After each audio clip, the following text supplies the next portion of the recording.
sa aking mga baka singer. So, di ba kayo tapos? Kailangan mas mayaw?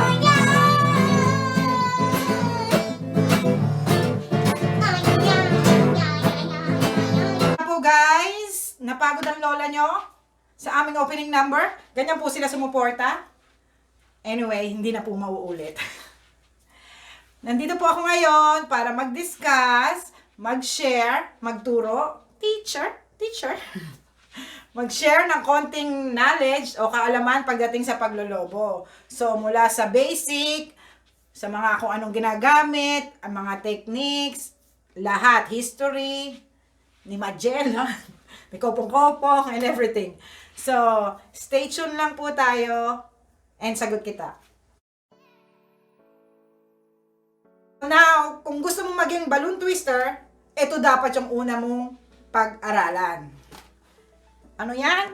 Ang simple balloon dog. Isang lobo lang kailangan mo dyan. 260. Ano pang kailangan? Sharpie. And hand pump. Kung wala ka nito, kung nakakaluwag-luwag ka, bumili ka ng inflator. Pero kung nag-start ka pa lang, carry na to. Bili ka sa Divisoria, sa dollar store, carry na. So, ito yung balloon. Stretch mo muna.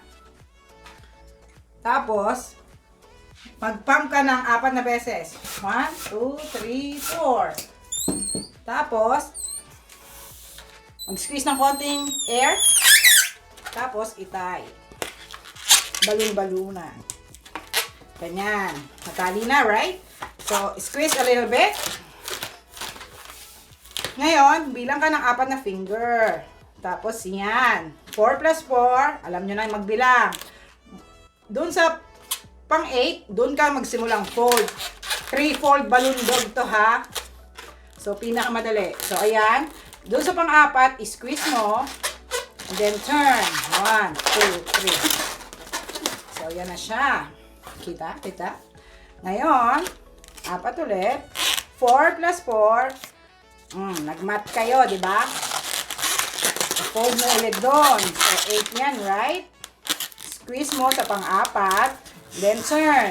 1, 2, 3. Puro 4 lang to, mga kapatid. Another 4 and 4. Mag-fold ka ulit. Ito na yung pangatlong fold. Tapos, 4 fingers. Squeeze mo. And then turn. 1, 2, 3. Then, ayusin mo lang. Ayan na po siya. Ta-da! Tapos, lagyan mo na lang ng ice. Kung nakakaluwag-luwag ka, lagay ka ng sticker. Ice. So, ayan na siya. Basic 3-fold balloon dog. Hope you like it!